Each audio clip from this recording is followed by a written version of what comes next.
마태복음 18장 1절에서부터 5절까지 합독을 하시겠습니다. 다 같이 읽겠습니다. 시작. 그때 제자들이 예수께 나와 이르되 천국에는 누가 크니이까?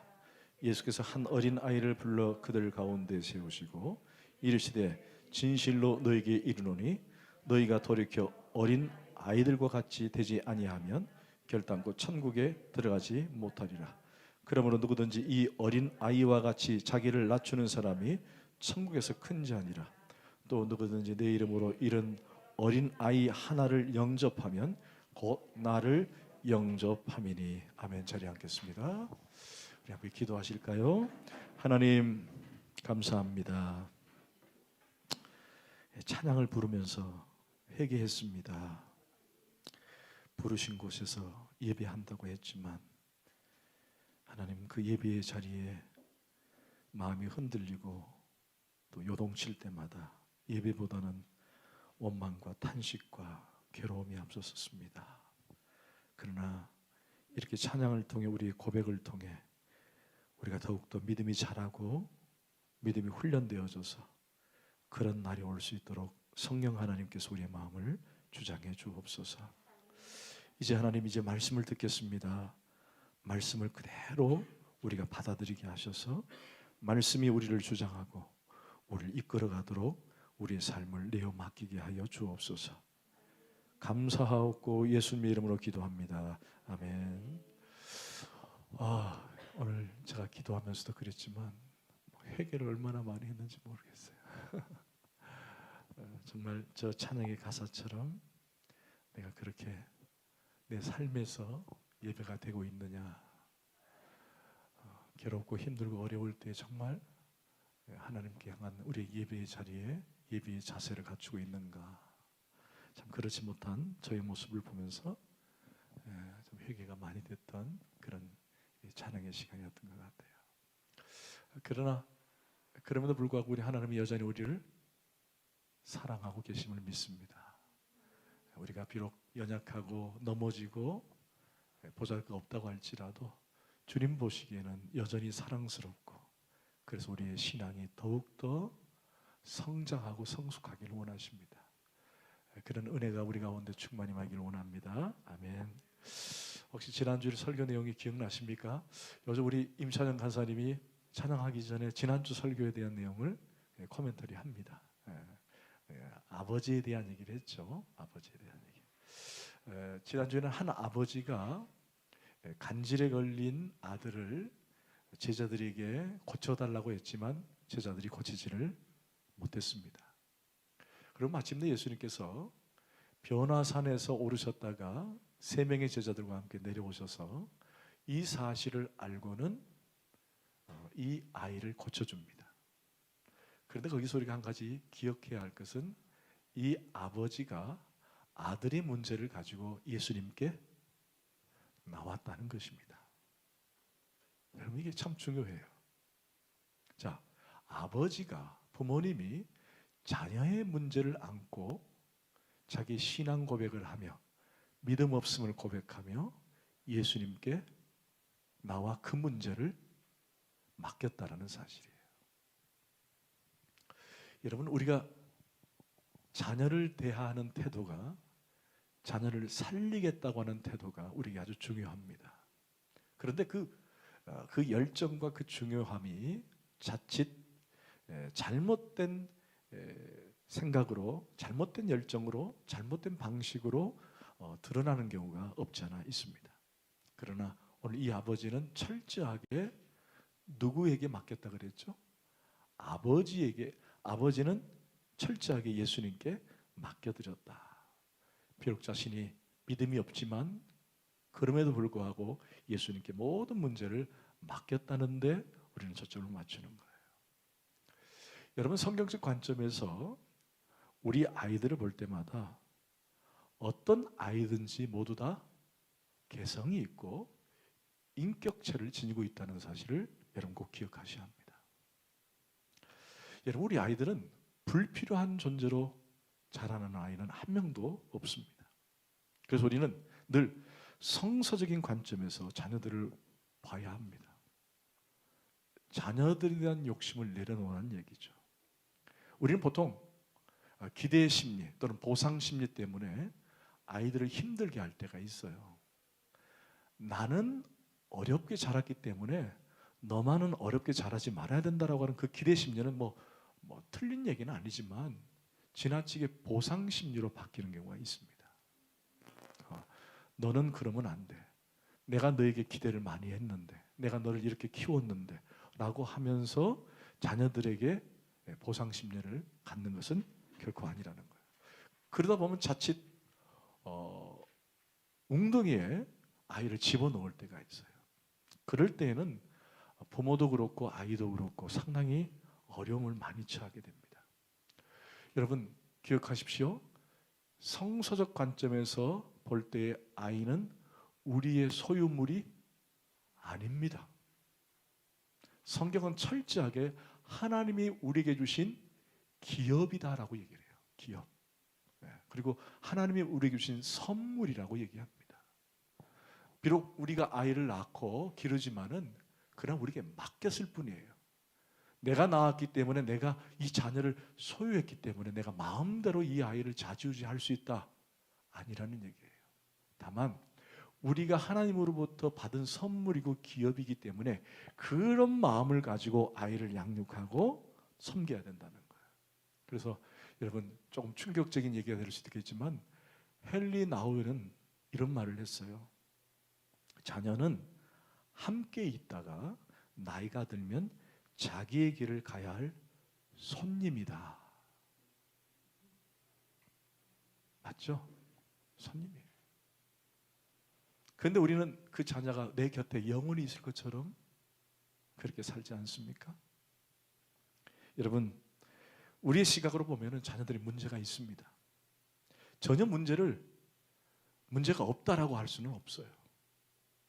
그러나 다만 자녀를 볼 때 나의 관점으로 보지 말고 아이 입장에서 생각해주고 또 아이 입장에서 문제를 해결할 수 있는 그런 지혜로운 부모가 필요합니다. 그래서 성경은 말하죠. 내일 일을 염려하지 말라. 아멘. 여러분 하나님께 맡기는 거예요. 이 맡기는 게 얼마나 중요한지 모릅니다. 여러분 맡긴다는 것은 이 아이를 옆에 끼고 평생 간다는 게 아니란 얘기예요. 이 아이는 언젠가는 부모의 품을 떠나는데 여전히 이 아이가 내 거인 것처럼, 내 것인 것처럼 그렇게 생각하고 아이를 터치해서는 안 된다는 거예요. 언젠가는 아이는 떠납니다. 그렇다면 여러분 떠나는 아이를 어떻게 하면 지혜롭게 떠나보냈을까요? 가장 좋은 방법은 예수님께 맡기는 거예요. 내가 내 부모와 품 안에 내 자녀가 내 품 안에 있을 때는 내가 이래라 저래라 할 수 있지만 결국 이 아이는 떠날 거라는 거예요. 떠난다는 말은 결국 하나님께 맡기는 훈련이 우리에게 필요하다는 거예요. 그래서 여러분 항상 기억할 것은 이 아버지처럼 어떤 문제를 가지고 이 아이를 예수님께 맡기듯이 여러분의 귀한 자녀들을 예수님께 맡기고 그분께 책임져 달라고, 평생 책임져 달라고 그렇게 기도하는 부모님 다 되시기를 축원합니다. 나는 이랬으니 너는 그러면 안 돼. 절대 그러면 안 돼. 내 식으로 내 스타일대로 아이를 양육하면요 아이는 어려워집니다. 오직 기도와 주의 교훈으로, 주의 말씀으로 양육하는 것이에요. 아멘. 그런 우리 주닮은 식구들이 다 되시길 부탁합니다. 자, 주님께 맡겼더니 이 아이를 주님이 치료해 주셨습니다. 자, 치료가 끝나니까 제자들이 뭐라 그래요? 아니 우리가 할 때는 능력이 없는데 왜 예수님이 할 때 능력이 있습니까? 왜 그런 기적이 일어납니까? 라고 묻자 예수님께서 제자들 향해서 딱 얘기하죠. 믿음이 적은 자야, 믿음이 없는 자야, 그리고는 너희들에게 겨자씨 믿음이 있으면 좋겠다. 결국 이 예수님께서 말씀하신 믿음은 어떤 믿음이냐? 제자들은 어떤 믿음을 가졌어요? 이제 세속적 메시아가 안에 믿음을 갖고 있었잖아요. 예수님께서 예루살렘에 입성하면은 나도 한 자리 가질 것이다. 예수님께서 예루살렘에 입성하면은 이제는 이 땅이 해방이 될 것이다 라고 하는 그런 믿음을 가졌는데 예수님은 그런 믿음을 원한 것이 아니었다는 거예요. 정말 믿음은 아버지와 아들로의 관계를 원하셨던 거예요. 너희들이 그런 믿음이 없다는 거예요. 너희들이 하나님을 그냥 신으로 멀리 계시는 초월자로 그렇게 생각할 것이 아니라 그 하나님이 실제로 너의 아버지가 되길 원한다. 아버지가 되길 원한다. 그래서 성전세에 대한 얘기를 하셨죠. 아들과 아버지의 관계. 우리는 한 주간 어떤 삶을 사셨습니까? 여러분들이 하나님을 향해 아버지라고 부르셨습니까? 아멘. 아멘. 아버지. 우리는 그 하나님의 자녀인 줄 믿습니다. 아멘. 자, 그런데 오늘 본문 우리가 볼 본문은 조금 난해하고 어려운 본문입니다. 자, 오늘 본문에 들어가기 전에 여러분 성경 전체는 누구에 대한 내용이라 그랬죠? 성경 전체는 예수님에 대한 내용이에요. 창세기도 예수님에 대한 얘기고 출애굽기도 예수님에 대한 얘기예요. 레위기도 그렇고 구약도 그렇고 신약도 그렇고 모든 게 다 예수님에 대한 얘기입니다. 그런데 특별히 복음서인 우리가 읽고 있는 복음서 마태, 마가, 누가, 요한은 예수님의 실제 사역을 소개한 역사를 담고 있기 때문에 거기에 모든 것이 어디에 초점을 맞췄느냐? 예수님에 대한 초점을 맞추고 있다는 거예요.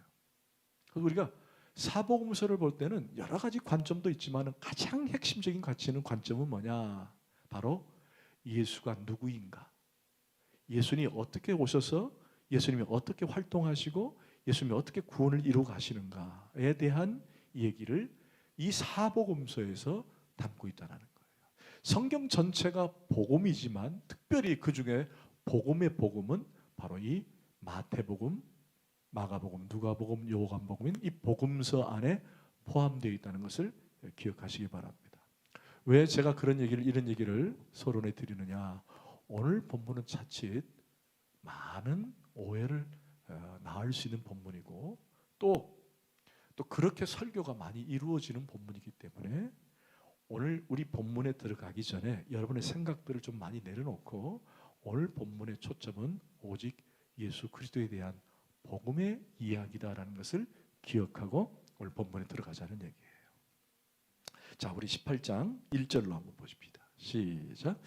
그때 제자들이 예수께 나와 이르되 천국에서는 누가 크니까. 자, 처음에 어떻게 시작했죠?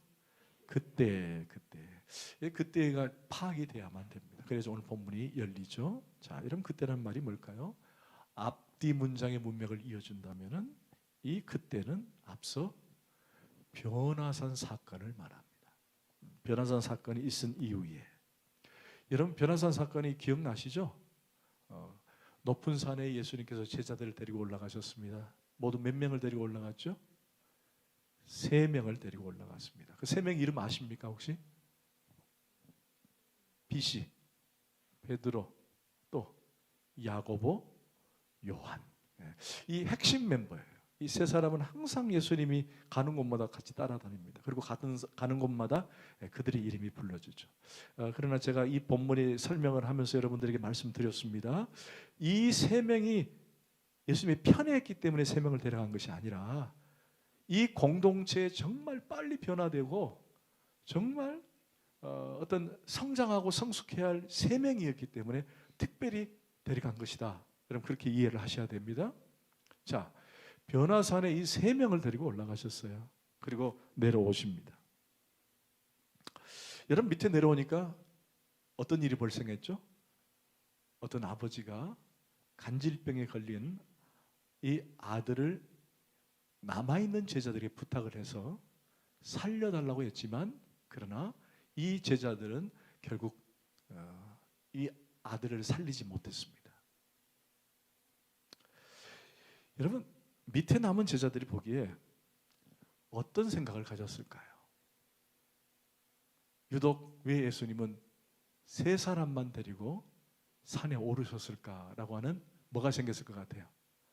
그렇죠. 시기심이 생긴 거예요. 질투가 생긴 거예요. 그러자 제자 중에 한 명이 물은 겁니다. 뭐라고 물었죠? 여러분 다시 한번 보세요. 그때 제자들이 그러니까 산에서 내려오신 이후에 변화산 사건이 있은 이후에 예수께 나와 이르되 다 같이 시작. 천국에서는 누가 크니까. 여기 크다는 말은 키를 말하는 게 아니라 신분이나 위치를 말하는 거예요. 위치를. 선생님 말씀하신 것처럼 하나님 나라가 임하게 되면은 이 땅에서 열리게 된다면 누가 큰 자가 됩니까? 여러분 이 질문 자체가 예수님의 생각과 다르다는 걸 아시겠죠? 다릅니다. 누가 큰 자가 됩니까? 예수님께서 머지않아 메시아로서 이제 예루살렘에 입성하시고 그것을 정복하실 것인데 새 왕국에서 백성들을 통치하게 되면 누가 크냐라는 거예요. 누가 크냐? 누가 크냐? 여러분 우리 한국 사람들이 아주 집착하는 무서운 병이 하나 있어요. 그게 뭔지 아십니까? 서열병이에요. 서열병. 그래서 우리는 모든 걸 다 어떤 계급으로 나누려고 하는 아주 이런 게 있습니다. 직장에 가도 막 상사 또는 무슨 뭐 직급이 낮은 이런 식으로 나눠가지고 사람을 천대시하거나 또는 멸시하거나 그런 경우가 없지 않아 있어요. 오래전에 남북한 축구 시합을 하는데 우리나라 선수가 북한 선수를 태클을 그러고 넘어뜨렸어요. 근데 이 태클에 넘어뜨리니까 이 북한 선수가 탁 일어서자마자 질문한 게 뭔지 아십니까? 네 나이 몇 살이야? 묻더라는 거예요. 아니 축구장에서 왜 네 나이가 필요해요? 그죠? 우리 보통 연배가 비슷하면 혹시 연세가 어찌 됩니까? 또 몇 학번입니까? 묻잖아요. 여러분 그 저희가 뭐예요? 내가 네보다 나이가 많으니 나를 높이 대하라. 여러분 그게 있어요. 우리 사람들 중에. 우리나라의 그 선교사로 오신 언더우드 선교사님이라고 계세요. 언더우드 선교사님. 이 선교사님이 한국에서 이제 선교를 쭉 잘 하고 계시는데 신참 선교사님들이 한국에 오신 거예요. 신참 선교사님. 한국에 오시니까 언더우드 선교사님이 이 신참 선교사들에게 우리나라의 문화를 소개를 하면서 선교사님들 보십시오.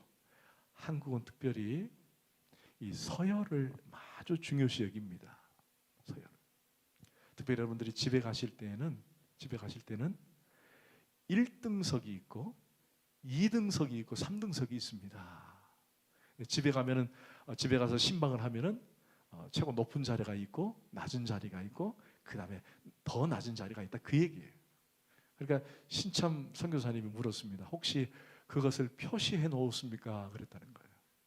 표시해 놓습니까? 그랬더니 이 언더우드 선교사님이 표시는 없다. 눈치로 알아야 한다. 그러더라는 거예요. 눈치껏. 여러분 이게 우리나라 사람들의 기질이에요. 그런데 오늘 본문에도 우리나라 성품과 비슷한 제자들이 그 서열병에 걸려 있어요. 서열병. 자, 누가 크냐? 변화산에서 내려왔는데 보니까 예수님이 3명만 데리고 변화산에 올라갔다 내려오니까 야, 이거 우리가 예수님과 동행하지 못했으니까 우리는 나중에 하나님 나라가 이루어진다면 저 끄트머리에 있는 거 아닌가? 우리는 장관도 못 해보고 차관도 못 해보고 저기 밑에 있는 거 아닌가? 예수님, 저 3사람 데려갔는데 우리는 어떻습니까? 예수님 내려오셔서 이제 질문을 하는 거예요. 누가 큽니까? 누가 좋은 자리에 앉습니까? 그렇게 물은 거예요.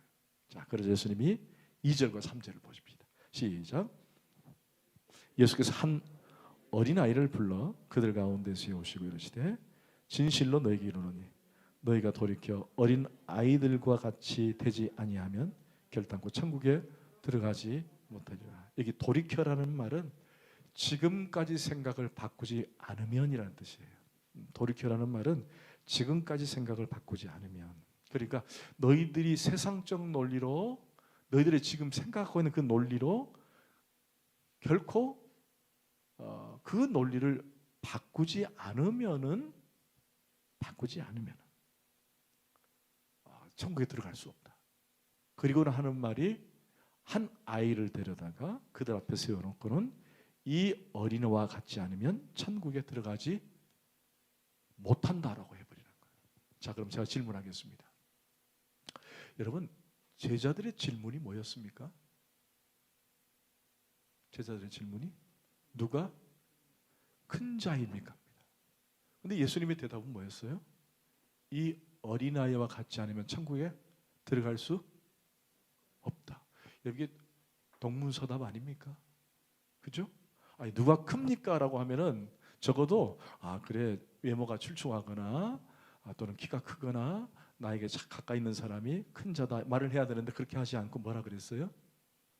어린아이를 딱 데리고 와서 이 아이처럼 이 아이와 같지 않으면은 천국에 들어갈 수 없다라고 해버리는 거예요. 여러분, 사실 제자들의 대답은 뭐였어요? 대답은 뭘 원했습니까?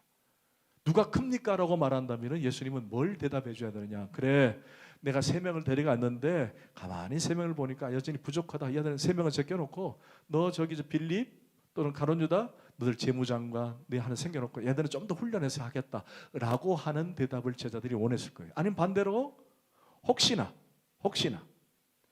만약에 베드로나 야고보, 요한이 이 질문을 했다면은 자신들이 하나님 나라의 큰 자리에 오르지 않겠느냐라고 기대 심리를 했는데, 아니 그게 거기에 대한 답은 안 해주시고 뭐예요? 어린아이를 데려다가 이 어린아이와 같지 않으면 천국에 들어갈 수 없다고 말해버리는 거예요. 여러분, 사실 제자들의 입장에서는 이런 대답을 원하지 않았다는 거예요. 원하십니다. 자, 여기까지 잠깐 정리를 합시다. 여러분, 본문을 방금 읽으면서 참 어렵고 이해하기 어려운 그런 예수님의 대답이 아닐 수 없다는 거예요. 뭡니까? 여러분, 어린 아이처럼 되지 않으면 천국에 들어갈 수 없다.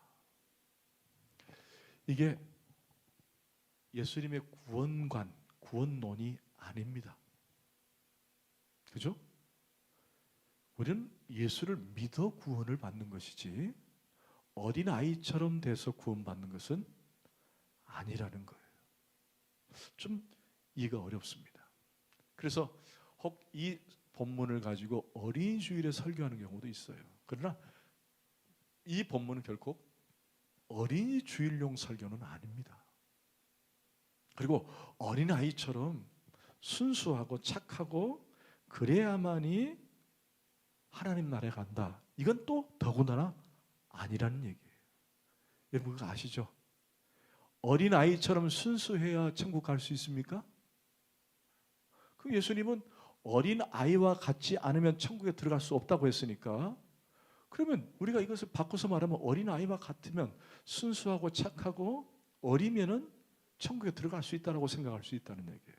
이 본문을 그렇게 해석해서는 안 됨에도 불구하고 그렇게 이해할 수도 있더라는 것입니다.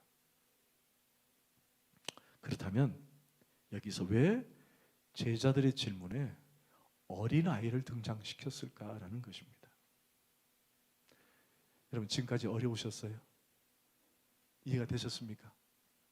혹시 오늘 본문을 여러분 지금까지 많이 들어봤던 본문이지만 어린아이와 같은 심정으로 해야만이 천국에 들어갈 수 있다라고 한다면 여러분 생각을 조금 내려놓으시고 다른 관점에서 오늘 본문을 이해할 수 있어야 됩니다. 자, 그렇다면 왜 예수님은 오늘 어린아이를 등장시켜서 이와 같아야만이 천국에 들어갈 수 있다라고 하셨을까? 거기에 대한 이유를 제가 지금 설명해 드리겠습니다. 자, 먼저 우리는 어린아이의 의미를 잘 깊이 있게 이해해야 합니다. 요즘 앞서 제가 설명을 드렸지만 우리 아이들이 우리에게는 우상이 돼서는 안 됩니다. 할렐루야. 자녀가 하나님보다 자녀를 더 사랑해서는 안 돼요. 자녀를 사랑하지 말라는 말은 아닙니다. 그런데 우리나라 이 부모님들이 저를 포함해서 우리 모두가 지나칠 정도로 자녀를 사랑하는 경우가 있어요. 엄격하게 말한다면은 하나님 말씀으로 양육하고 하나님 말씀대로 권면하고 또 그렇게 해야 할 줄 믿습니다. 아닌 건 아니다. 칭찬은 칭찬하고 그래야 합니다. 그런데 2000년 전에 이 어린아이는 지금 오늘날 우리가 생각하는 어린아이와는 완전히 달랐습니다. 지금은 어린아이를 막 우대하고 어린아이를 지켜세우고 어린아이는 우리나라의 미래의 새싹이고 미래의 꿈이고 막 그러잖아요.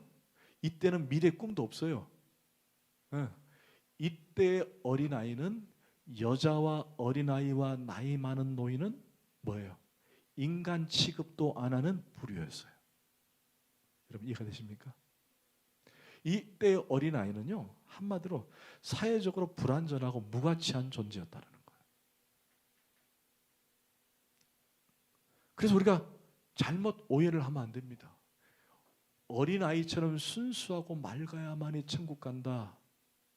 그러면 윤리나 도덕이나 경건하고 도를 쌓으면 천국 갈 수 있다. 그렇게 오해하는 경우도 있습니다. 전혀 그런 뜻이 아니라는 거예요. 자, 그러면서 예수님께서 4절에 뭐라고 말하는지 한번 읽어보십니다. 시작. 그러므로 누구든지 이 어린아이와 같이 자기를 낮추는 사람이 천국에서 큰 자 아니라. 자, 이제 정리합시다. 천국에 갈 수 있는 것은 뭐라 그랬어요? 어린아이와 같이 않으면은 어린아이와 같아야만이 천국에 들어갈 수 있고 결국 이 어린아이와 같은 자가 천국에 들어가서 큰 자가 될 수 있다. 이게 이제 예수님의 가르침이에요. 그런데 이게 낮춘다라는 표현이 뭐냐면 겸손이라는 뜻이에요. 그러면 누구든지 이 어린아이와 같이 자기를 낮춘다라는 말은 겸손이라는 뜻인데 원문에 보면은 자기를 비천한 존재로 여기는 것, 자기를 비천한 존재로 여기는 것, 인식하는 사람이라는 거죠. 이런 자가 하나님 나라의 큰 자가 되고 들어갈 수다. 이렇게 설명이 되는 것입니다. 얼마 전에 우리 주일학교 하민이가 눈이 막 내리니까 많이 기다렸는가 봐요. 그러면서 하민이가 태연이에게 내가 하나님께 눈 오게 기도했더니 이렇게 눈이 왔다. 그래서 태연이가 하는 말이 뭔지 아세요? 살다 보니까 이런 일도 있네 그러더라고요.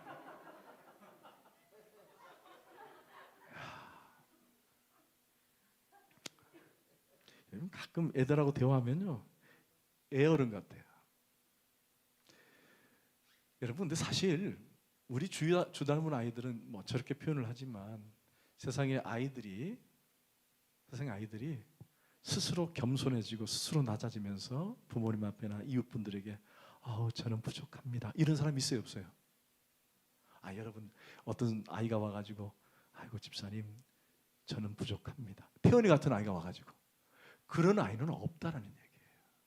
있을 수가 없죠. 그러니까 정확하게 어린아이에 대한 예수님의 개념은 뭐냐? 당시 어린아이의 신분처럼 비천한 존재라는 거예요. 그러니까 어린아이와 같다라는 말은 비천한 존재로서의 그 가치를 얘기하고 있는 거예요. 어린아이처럼 뭐 겸손하고 어린아이처럼 순수하고 그걸 얘기하는 것이 아니라 그때 신분상 어린아이는 뭘 상징했다고요? 비천한 존재. 그걸 설명하고 있는 거예요. 결국 연약한 인간, 죄인인 인간, 어리석은 인간에게는 어떤 새로운 발상이 아니면 천국에 들어갈 수 없다라는 거예요. 없다라는 거예요. 그러니까 하나님 앞에서 철저하게 주의 공로가 없으면 나는 천국에 들어갈 수 없다라고 고백하는 자신의 신분의 위치를 누구처럼 여기라는 거예요? 어린 아이와 같이 여기는 것. 그게 오늘 예수님 본문에 말씀하신 내용이에요. 어린아이처럼 겸손하고 어린아이처럼 순수하고 그래서 천국 간다는 것이 아니라 어린아이가 그때 당시에는 비천한 존재였는데 이처럼 어린아이처럼 자기 자신을 비천하고 천하고 죄인인 것을 깨닫는 자가 천국 들어갈 수 있다는 거예요. 여러분 다르지 않아요? 다르지 않습니까? 여러분 이런 인간, 죄인인 인간, 비천한 인간을 위해서 누가 오셨어요? 예수 그리스도 오셨다는 거예요. 그러니까 우리가 주님 앞에 나올 때 여러분 기억하시잖아요. 우리가 주님 앞에 나올 때 구원받고 예수를 믿게 동기들이 뭐예요? 내가 잘났기 때문에, 내가 겸손하기 때문에 아니에요. 내가 죄인인 것을 알기 때문에 예수를 믿게 된 거예요. 그렇지 않아요? 내가 어린아이처럼 당시에는 죄인이었다는 거예요. 비천한 사람이었다는 거예요. 내가 비천한 사람이고 내가 연약한 사람이고 내가 죄인인 걸 아는 그 순간 내게 그리스도가 필요했다는 거예요. 그렇게 해야만이 천국에 들어갈 수 있다는 것을 본문이 말해주고 있다. 그래서 저는 오늘 본문을 좀 여러분들 잘 새로운 각도로 봤으면 좋겠다는 것입니다. 우리가 예수를 만나고 영접하는 것은 여러분이 잘났고 똑똑해서 만난 게 아니에요. 마치 2000년 전 이 어린아이처럼 저는 비천한 자입니다. 저는 연약한 자입니다. 저는 죄인입니다. 라고 고백할 때에 성령님께서 우리 마음 가운데 그 문을 여시고 그리스도를 영접하게 하셨다는 사실이에요. 아멘. 자, 결국 예수님께서 이런 비천한 자를 위해서 오셨고 천한 자를 위해서 오셨는데 결국 우리가 할 수 있는 일은 오직 아무것도 없기에 오직 주의 공로만이 우리에게 은혜로 다가오게 되는 것입니다. 그래서 여러분 5절을 한번 보십시오. 시작. 또 누구든지 내 이름으로 이런 어린 아이 하나를 영접하면 곧 나를 영접함이라. 여러분 다시 한번 정리하십시다. 이 어린이라는 단어를 자꾸 오해하시면 안 돼요. 순수하고 순진하고 착하고, 여러분 그게 아닙니다.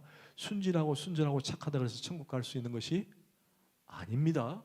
오늘 본문을 그렇게 이해해서는 안 된다는 거예요. 어린아이, 비천하고 천한, 연약한, 죄인 같은. 그런데 보세요. 누구든지 내 이름으로 이런 어린아이 하나를 영접하면 곧 누구를 영접하는 거라고요? 나를 영접한다. 여러분 영접이라는 게 뭡니까? 영접이라는 말은 같은 선상에 있다는 거예요. 동등하다라는 뜻입니다. 그러면은 비천한 자와 예수님이 동등하다는 얘기예요.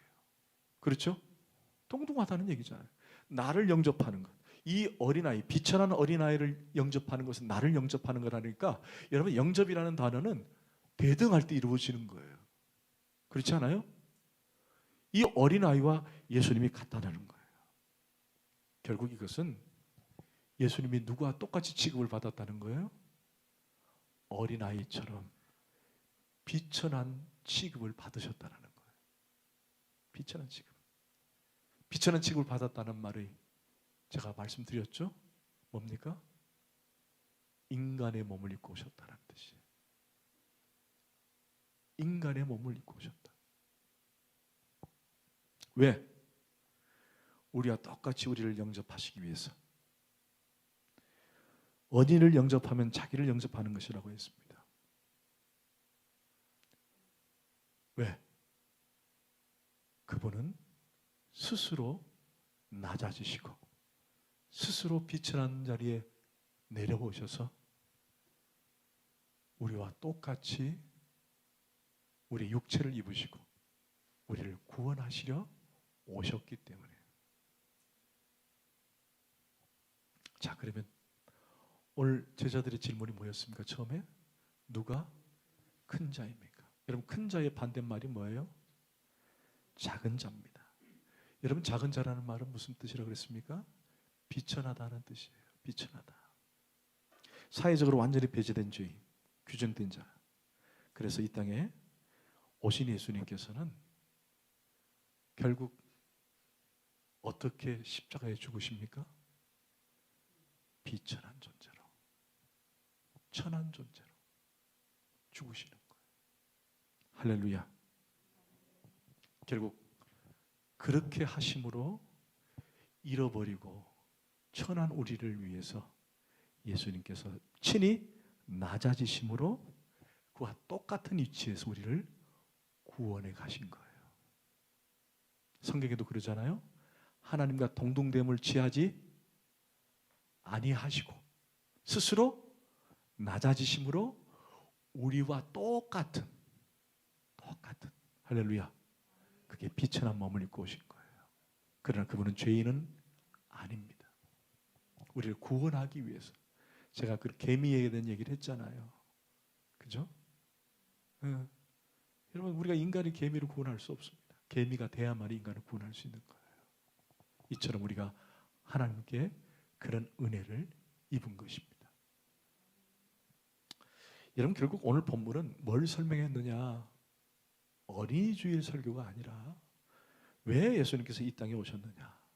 그리고 어떻게 구원해 가시느냐라는 설명을 하고 계시는 거예요. 그 복음을 이해하는 가장 중요한 열쇠이기도 하는 것입니다. 자, 그럼 이제 여기서 결론을 내리겠습니다. 그렇다면 여러분, 우리의 원래 신분이 뭐라 그랬어요?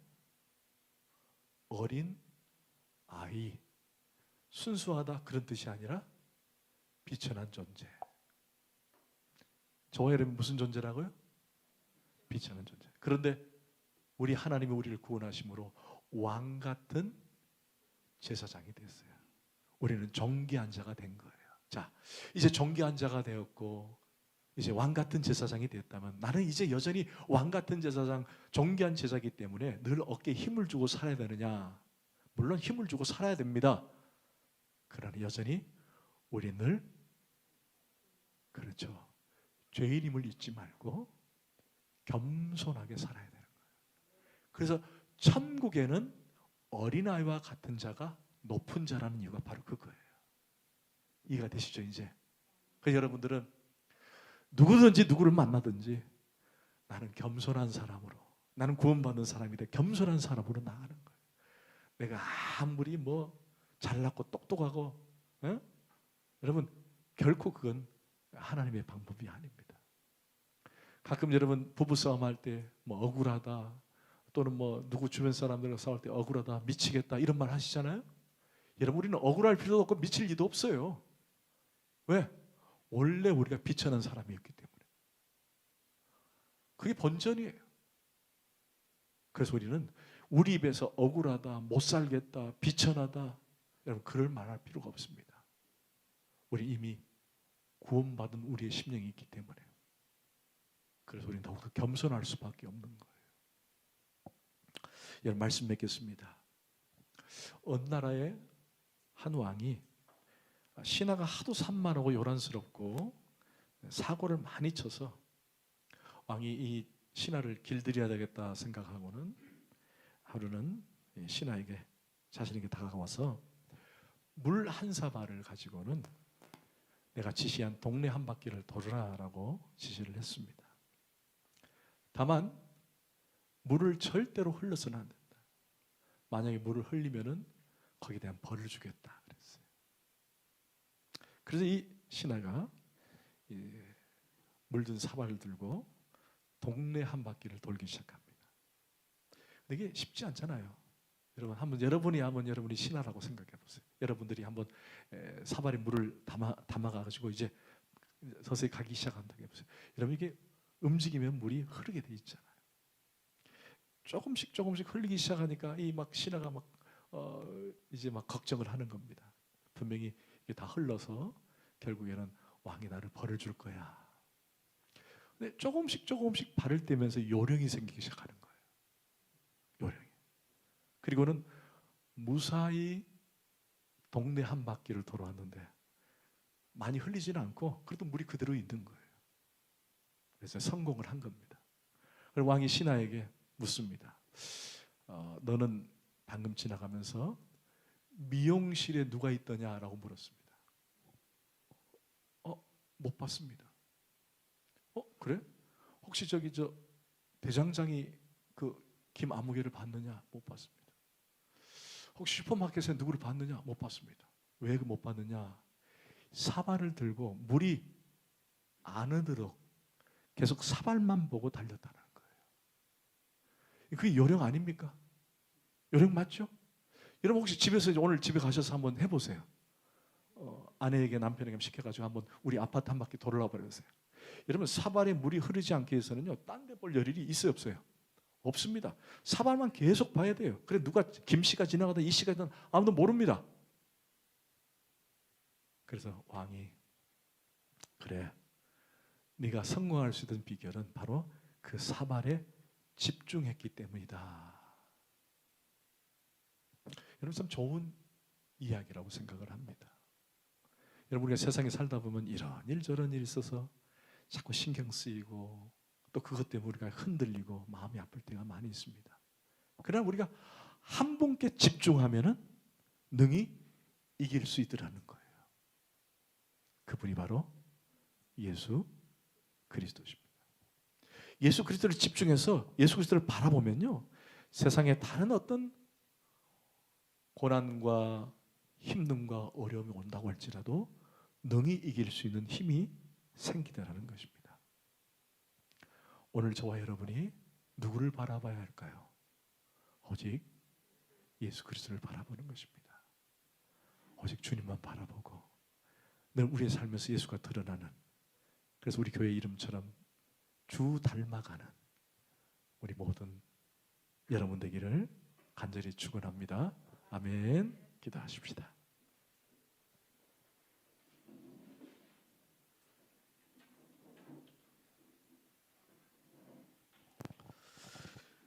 하나님 감사합니다. 오늘 말씀을 우리가 바르게 이해하게 하셔서 어린아이처럼 순수해서 천국에 가는 것이 아니라 우리 자신의 비천함과 연약함을 인정하고 오직 예수가 아니면은 하나님 나라에 갈 수 없음을 드러내 보이는 본문인 줄 믿습니다. 그래서 우리가 의지할 분은 오직 예수님밖에 없음을 고백합니다. 주님, 나를 살려주옵소서. 나를 치료하여 주옵소서. 내 자녀를 붙들어 주옵소서. 오직 주님께 맡깁니다. 주님께 드립니다. 하나님 붙들어 주옵소서.